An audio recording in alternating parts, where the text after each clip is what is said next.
जय हिंद साथियों। शुरू करते हैं आइए देर न करते हुए दंड और पुरस्कार के बारे में।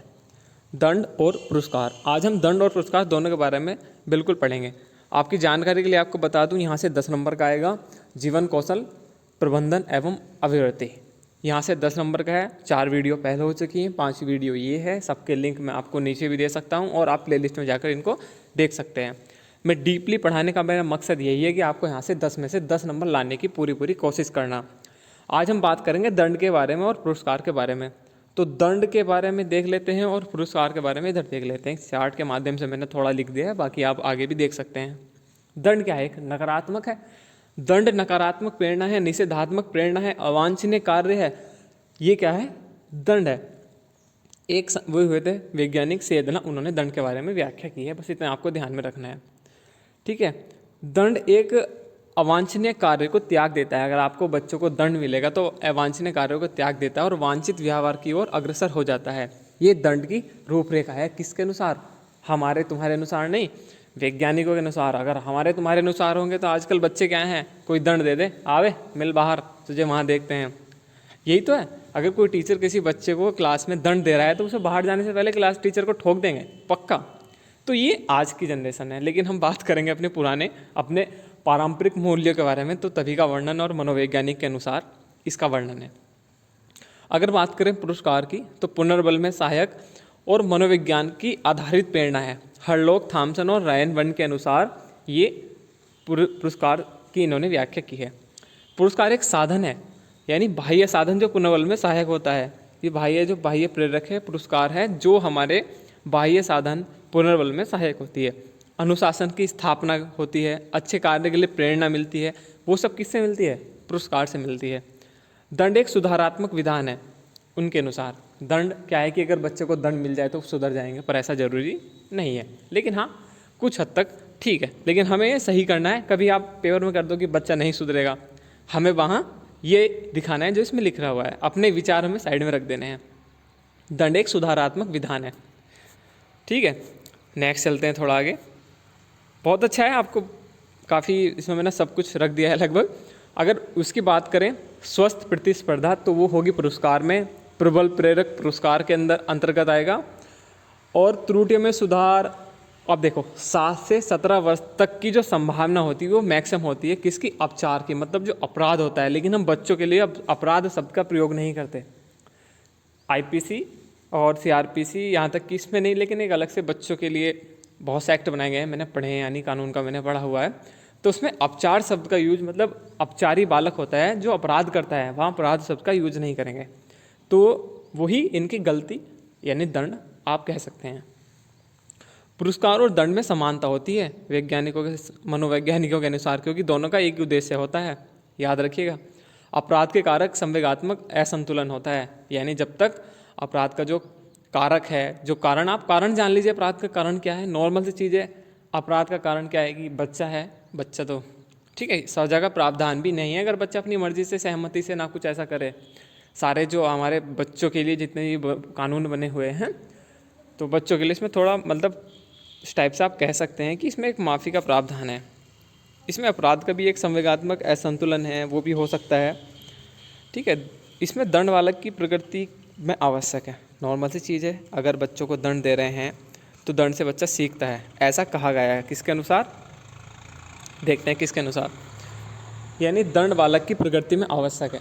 वाकई में आवश्यक है, नॉर्मल सी चीज़ है। अगर दंड बच्चों को मिलेगा तो अपनी प्रकृति करेगा, वो सोचेगा कि यार मुझे दंड मिल गया, मेरे साथ वाला मुझसे आगे जा रहा है।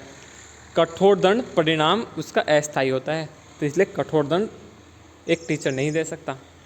यहाँ तक कि बच्चों को तो मार भी नहीं सकते, सबको पता होगा। तो अब चीज़ें नॉर्मल सब अच्छी होती जा रही हैं बच्चों के लिए। वर्तमान परिवेश में दंड सुधारात्मक विधान होता है और प्रतिरोधात्मक उद्देश्य है वो दंड ही है। प्रतिरोध कौन उत्पन्न कर सकता है? दंड उत्पन्न करेगा, ठीक है। अब आया अनुक्रमित अनुदेशन। इससे पहले मैं आपको बता दूं कि अगर दंड के बारे में अपने विचार दूं तो बच्चों को दंड से ज़्यादा प्यार से समझाओ। प्यार से समझाओ, वो समझेंगे। उन्हें अगर पुरस्कार देंगे, उनकी प्रशंसा करेंगे या सब उन्हें अच्छा करेंगे, मतलब कि उनके व्यवहार हुआ, समानता का अधिकार हुआ, मतलब सब बच्चों को इक्वलिटी हुआ कि सबको, मतलब जो अच्छा प्रदर्शन करेगा उसे अच्छा प्रशंसा, अच्छे पुरस्कार, अच्छे मांग, मतलब कि किसी को नीचा ना दिखाकर सबको इक्वलिटी का हमें वो दिखाना है, तो तभी बच्चा आगे बढ़ सकेगा। वो ये कि जो एक बच्चा है, बच्चे का जो निर्माण होता है वो एक छोटी कक्षा से ही होता है, तो वहीं से बच्चा बन जाता है। जो उसे बनना होता है वो बचपन से ही बन जाता है, ऐसा साइंटिस्ट भी कहते हैं, इवन मनोवैज्ञानिक भी कहते हैं। मैं साइंटिस्ट ज़्यादा यूज करता हूँ, बट मनोवैज्ञानिक होते हैं, ठीक है। अनुक्रमिक अनुदेशन, ये होता है क्रम से सीखना, मतलब कि क्रम से सीखना। सीखने की सबसे सरल विधि यही है, ठीक है। इसमें क्या होता है, यहाँ पर हम थार्नडाइट को लेकर आएंगे, ठीक है। थार्नडाइट का एक नियम था, अभ्यास का नियम। तो अनुक्रमिक अनुदेशन में पुनरावृत्ति होती है किस चीज़ की, अभ्यास की। और जो अभ्यास का नियम था वो किसका था, थार्नडाइट का। ये आपको ध्यान में रखना है। और इसमें क्या है कि पुरस्कार मिलता है, अगर उत्तर में इसका पुरस्कार मिलता है। और प्रभावी, इसमें सबसे चीज़ क्या है, प्रभावी ही पुरस्कार होता है, ध्यान रखिएगा। थार्नडाइट का जो अभ्यास का नियम है वो अनुक्रमिक अनुदेशन से है, ठीक है। और स्किनर अनुक्रमिक, अब देखिए इसमें थोड़ा इधर मत जाइए, आप इधर आइए स्किनर पे। तो अनुक्रमिक अनुदेशन जो होता है वो छात्रवृत्ति, शील्ड, प्रगति, ये तो सॉरी नीचे होगा, मैं इसको ध्यान नहीं दिया, ये यहाँ से नीचे है। अगर अभिक्रमित अनुदेशन की बात करें तो स्किनर का सिद्धांत है ये, ठीक है। ये आपको ध्यान रखना है बस। अगर इसमें अभ्यास है तो वो थार्नडाइट का है। थार्नडाइट के 3 नियम आपको पता होने चाहिए, अभ्यास का, तैयारी का और प्रभाव का, ठीक है। और स्किनर का अभिक्रमिक अनुदेशन, गॉट इट, ये ध्यान में रखना है। अब यहाँ पर आप थोड़ा कंफ्यूज मत होइएगा, बस आपको थोड़ा ध्यान में रखना है अच्छे से। अब हम बात करेंगे यहाँ पर पुरस्कार के बारे में। पुरस्कार कितने प्रकार के होते हैं, सबसे पहले बात करते हैं हम भौतिक, ठीक है। भौतिक में जैसे कोई बुक भेंट कर दी, कोई सामग्री दे दी, और इस तरह। और सामाजिक होता है कि प्रशंसा कर दिया या सम्मान सूचक कोई उपाधि। अब पुरस्कार के मूर्त अमूर्त प्रकार भी होते हैं। अगर अमूर्त की बात करें तो प्रशंसा करते हैं इसके छात्र के प्रति संवेदनशील वगैरह। और मूर्त में सबसे ज़्यादा जैसे छात्रवृत्ति हुआ, शील्ड हुआ, प्रगति पत्र हुआ, प्रमाण पत्र हुआ, कोई वो दे दिया उसको शील्ड वगैरह, इस तरह से।